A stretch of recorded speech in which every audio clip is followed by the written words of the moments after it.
きなりピンポン押して開けてもうなだれ込んでくるみたいな、たくさんの人が入ってきはりましたわ。子供が学業で使っていたパソコンも持っていきましたからね。最後うちの母は泣いてましたね。普通のクラウンみたいな車で、僕体大きいじゃないですか。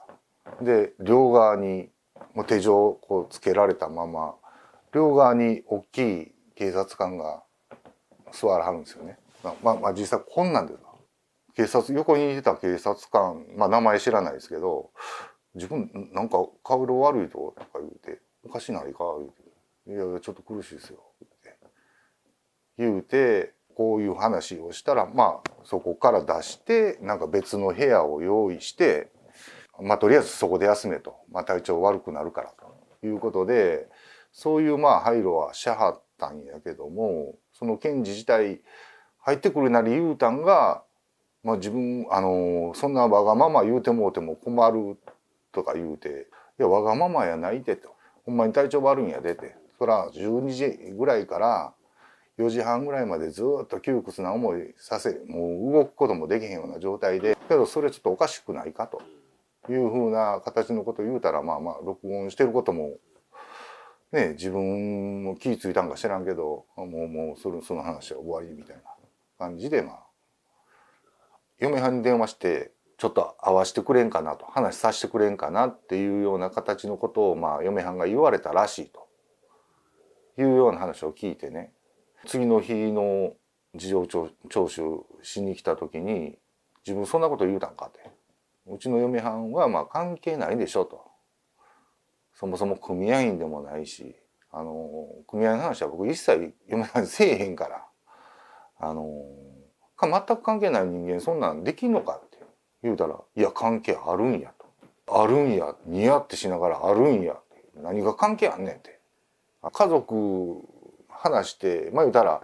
僕に組合辞めるように言えだとか、そういうことが目的やと思うんですよ。軽軽くなるから認めてって言わすために嫁はんに行くわけじゃないですか。それはしてはならない、これ冤罪を作る捜査のやり方やと思います。悪い宣伝されて YouTube でも何100万再生されるようなことをやられてね、普通やったら終わると思うんですけども、僕らの活動を見てて、どこの、原発の活動集会でもそう、ほんで政権打倒するためとかいろんな団体言いはるじゃないですか。やっぱり僕らのことを見てて、いやこれカンナマなくなってもったら困るというような形で、武委員長がその当時のね、交流されてた警察署のとことかでもね、来てくれはるわけですよ。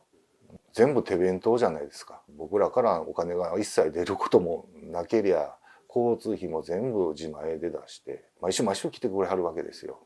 申し訳ないです言うて、ありがとうございます言うて、その会った時に言うとね、何言うてんのと、これあんたらのことと違うよと、あんたらだけのことと違う、これをほっといたら全部私たちのことに返ってくるんやから、私たちは私たちのためにやってるんやって言うてくれはった時、もう涙出そうになりましたからね。そういう人がいてるから僕らの組合自体今でも潰れることなくできてるし、有益な運動をやってきたからこそ、人がついてきてくれるんやろうなというふうに思ってますし、確信は持ってます。特に警察の人にどうこうっていうのはないんですけど、来られた時の靴の脱ぎ方がやばかったんですよ。でもバラバラやったんで、とりあえず私全部直したんですけど、やっぱり人の家に入るのならば、そこはちゃんとしなきゃね、やっぱりね、国の機関なんだからと思いながら、やっぱり自分の旦那が腰に紐つけて出てくるのって嫌じゃないですか。一番前で見ときましたけどね、じっくりと。はい。やっぱり見とかなあかんっていうのはありますし。大抵、来られた時、はい。ちょっと泣いた。支部の方がね、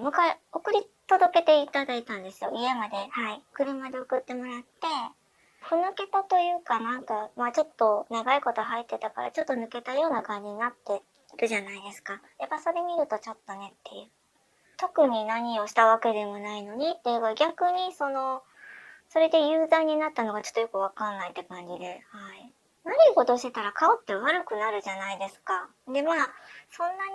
朝早くて夜遅かったとしても絶対顔合わさないことってないじゃないですか。